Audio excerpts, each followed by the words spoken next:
Indonesia menghargai kemerdekaan setiap bangsa. Ya, omong kosong. Papua tidak pernah menyerahkan diri ke Indonesia, teman-teman. Tidak pernah. Ya, Papua dari dulu memperjuangkan kemerdekaan.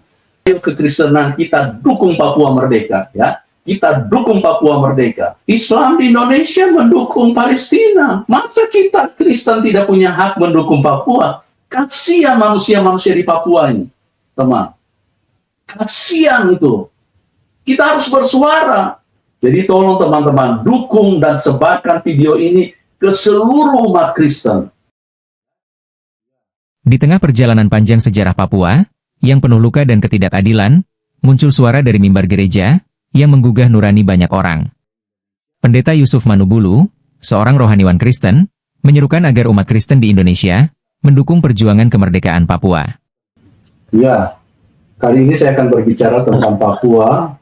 Jadi kita perlu bersuara teman-teman, supaya ini menjadi bukti bahwa pemerintah Indonesia tidak adil. Ya, saya akan menyuarakan ya terhadap kemerdekaan Papua, ya teman-teman, karena saya sudah ketemu dengan tokoh-tokoh Papua yang sekarang ini lagi berjuang dan sudah hampir final, teman-teman. Ya, ini satu kabar gembira, sudah hampir final bahwa Papua sudah akan lepas. Ya, jadi tolong teman-teman kasih feedback di kolom komentar.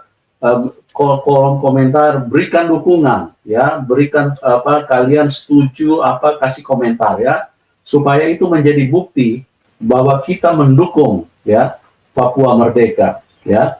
Kenapa? Apakah kami tidak punya hak? Kami punya hak yang sama dong.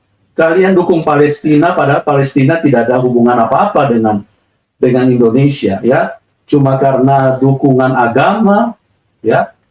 Bagi Manubulu, seruan itu bukan sekadar seruan politik, tetapi panggilan moral dan iman. Ia berpijak pada pandangan bahwa kemerdekaan adalah hak dasar setiap bangsa. Dalam pandangannya, Papua tidak pernah secara sukarela meminta bergabung dengan Indonesia. Sejarah integrasi yang diwarnai kekerasan dan penindasan, membuat rakyat Papua terus berjuang menuntut kebebasan dan keadilan. Seruan ini muncul sebagai bentuk keprihatinan atas penderitaan yang belum berakhir dan harapan agar suara Papua didengar dengan jujur serta bermartabat. Indonesia menghargai kemerdekaan setiap bangsa. Ya, omong kosong. Papua tidak pernah menyerahkan diri ke Indonesia, teman-teman. Tidak pernah. Ya, Papua dari dulu memperjuangkan kemerdekaan. Ya, yang tidak ada hubungannya dengan Indonesia, Palestina, cuma karena agama dibela mati-matian. Sementara Papua yang tidak pernah menyerahkan diri, tidak pernah didengarkan suaranya, itu mereka punya hak untuk merdeka, teman. Papua tidak pernah menyerahkan diri, dan dari dulu Papua ingin merdeka. Ya, di mana Indonesia? Jangan cuma membuat standar ganda, jangan cuma menginginkan kemerdekaannya Palestina, tapi Papua yang berdekatan, yang ada di wilayah Indonesia sekarang dipaksa masuk di Indonesia. Diabaikan, mereka punya keinginan, mereka punya hak yang sama, teman-teman. Ya, mereka punya hak yang sama, dan bantu doa teman-teman umat Tuhan, ini Papua sudah hampir lepas, ya. Kalian dukung doa dan berikan komentar yang jelas bahwa kalian mendukung, dan ini sebagai bukti nanti. Ayo kekristenan kita dukung Papua merdeka, ya. Kita dukung Papua merdeka. Islam di Indonesia mendukung Palestina. Masa kita Kristen tidak punya hak mendukung Papua? Masa kita Kristen tidak punya hak? Kita punya hak yang sama. Dan kita sudah harus bersuara sekarang ini, teman-teman. Yusuf Manubulu menyoroti persoalan ekonomi yang menjerat rakyat Papua. Ia melihat bahwa kekayaan alam yang melimpah, seperti emas, tembaga, hutan, dan minyak, selama ini lebih banyak dinikmati oleh perusahaan besar dan pihak luar Papua. Sementara masyarakat asli hidup dalam kemiskinan, ketergantungan, dan ketidakberdayaan di tanah mereka sendiri.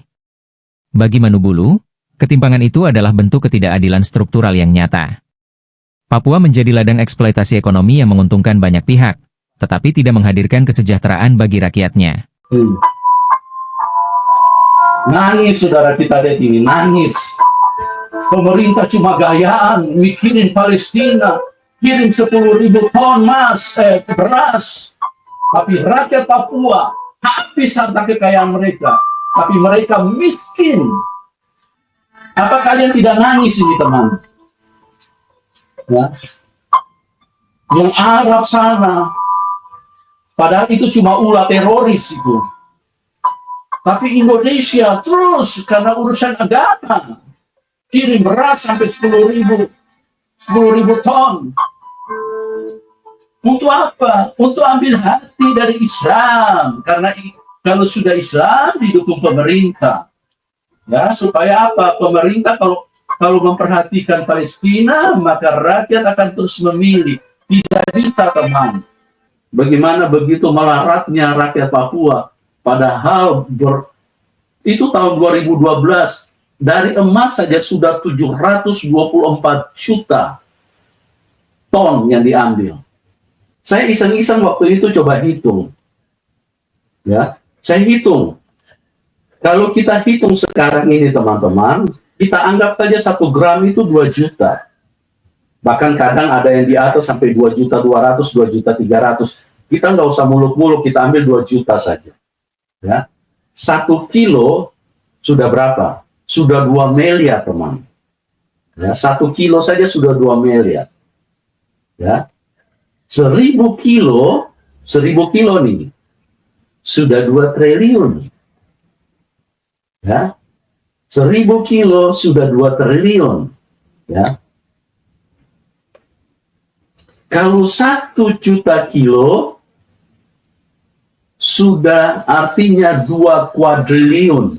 Ya, saya coba hitung pakai kalkulator saya langsung hang, teman-teman, karena nolnya sudah tidak bisa muat. Itu kekayaan yang dari Papua loh. Ini 724 juta ton emas itu pada waktu tahun 2012 saja itu diangkut dari Papua. Itu baru emas, belum lagi uranium, belum lagi harta tambang-tambang yang lain. Bayangin, itu dinikmati oleh orang-orang Indonesia. Kasihan manusia-manusia di Papua ini, teman. Kasihan itu. Kita harus bersuara. Lebih jauh, ia mengingatkan akan adanya gejala Islamisasi di Papua yang berjalan bersamaan dengan perubahan sosial dan migrasi penduduk yang cepat. Dalam konteks itu, gereja dipanggil untuk menjaga iman, budaya, dan identitas orang Papua agar tidak tergerus oleh arus luar yang mengabaikan nilai-nilai lokal. Saya tidak rela, teman, bukan soal hartanya. Saya tidak rela bahwa orang-orang Papua itu jadi manusia-manusia akhirnya mereka dengan masif mereka Islamkan semua. Kalau Anda tidak percaya, silakan cek di Papua bagaimana mereka kerja begitu kuat untuk supaya apa? Supaya di setiap sudut itu dibangun masjid. Ya, karena tujuannya apa? Untuk mengislamkan orang-orang Papua. Saya tidak rela dong, saya sebagai hamba Tuhan, ya, mau kemana ini orang-orang Papua? Mau dibawa masuk neraka semua?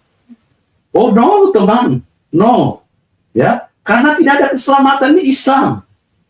Tapi mereka paksa untuk mengislamkan orang-orang Papua. Itu dengan masif, bahkan ada satu tokoh Papua yang bertemu langsung dengan saya. Dia bicara, kenapa gereja tidak sensitif? Padahal dia Islam. Tapi dia prihatin, karena dia tidak rela, dia punya keluarga juga banyak yang Kristen. Dia bilang, kenapa gereja tidak buka mata? Dan ini bahaya sekali, makanya saya bersuara, teman-teman. Ya, saya tidak rela orang-orang Papua masuk neraka, karena apa? Karena mempercayai satu ajaran yang tidak ada keselamatannya. Makanya kenapa dibagi terus di pemekaran provinsi, itu strategi.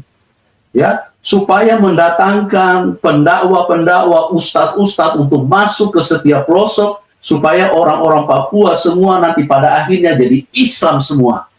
Oh, saya tidak rela, teman, saya tidak rela. Ya, sebetulnya bukan emasnya itu yang menjadi, tapi saya cuma ingin buka mata pejabat Indonesia, karena mereka ini tidak ada keadilan, tidak ada perhatian sama sekali. Suara Pendeta Yusuf Manubulu menjadi pengingat bahwa gereja dan umat beriman tidak boleh diam di tengah penderitaan. Seruan untuk mendukung kemerdekaan Papua merupakan ajakan untuk kembali pada nilai kemanusiaan universal, bahwa setiap bangsa berhak hidup damai, bebas dari penindasan, dan dihormati martabatnya. Dalam gemuruh perdebatan politik tentang Papua, suara dari pendeta ini menembus batas ideologi dan agama. Ia berbicara tentang hati, tentang kemanusiaan, dan tentang cita-cita dunia yang adil bagi semua. Jadi tolong teman-teman, dukung dan sebarkan video ini ke seluruh umat Kristen. Ya, karena kalau kita dukung itu sebagai bukti nanti di PBB pada waktu nanti voting, nanti mereka nanti akan putuskan bahwa Papua akan sebagaimana Timur Timur lepas dari Indonesia. Ya.